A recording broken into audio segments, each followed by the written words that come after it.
అల్లు అర్జున్ కు మరోసారి చిక్కడపల్లి పోలీసులు నోటీసులు జారీ చేశారు.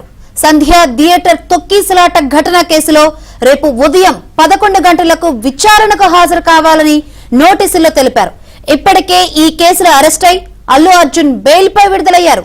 తొక్కిసలాట ఘటనకు సంబంధించి నిన్న వీడియో రిలీజ్ చేసిన పోలీసులు ఇప్పుడు అల్లు అర్జున్ ను విచారించడానికి నోటీసులు పంపడం ఉత్కంఠ రేపుతోంది.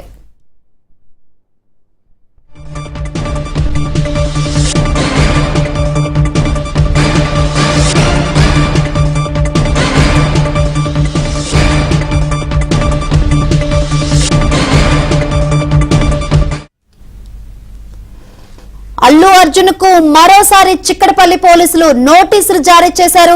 సంధ్య థియేటర్ తొక్కిసలాట ఘటన కేసులో రేపు ఉదయం 11 గంటలకు విచారణకు హాజరు కావాలని నోటీసుల్లో పోలీసులు తెలిపారు. మరి వివరాలు అందించేందుకు మా ప్రతినిధి ప్రవీణ్ సిద్ధంగా ఉన్నారు. ప్రవీణ్, అల్లు అర్జున్ కు పోలీసులు నోటీసులు అందజేసినట్టు తెలుస్తుంది. ఏంటి దీనికి సంబంధించి అప్డేట్స్? ఇప్పటికే అల్లు అర్జున్ కి అయితే మాత్రం రేపు ఉదయం 11 గంటలకు వ్యక్తిగతంగా విచారణకు హాజరు కావాలంటూ కూడా నోటీసులు జారీ చేసినటువంటి పరిస్థితి కనపడుతుంది.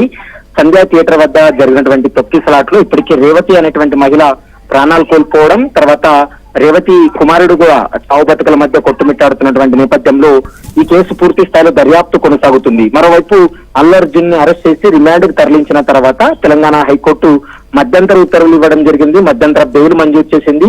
దాదాపు 4 వారాల పాటు మధ్యంతర బెయిల్ ఇవ్వడంతో పాటు ఎప్పుడు పోలీసులు విచారణకు ఆదేశించినా పోలీసుల విచారణకు సహకరించాలంటూ కూడా తన బెయిల్ ఆర్డర్ లో కూడా స్పష్టంగా పేర్కొనడంతో చిక్కడపల్లి పోలీసులు మరోసారి అల్లు అర్జున్ కి నోటీసులు జారీ చేసినటువంటి పరిస్థితి కనపడుతుంది. రేపు 11 గంటలకు చిక్కడపల్లి పోలీసుల ముందు వ్యక్తిగతంగా విచారణకు హాజరైన తర్వాత అతన్ని స్టేట్మెంట్ కూడా రికార్డ్ చేసేటువంటి అవకాశం అయితే స్పష్టంగా కనపడుతుంది. శంకరి.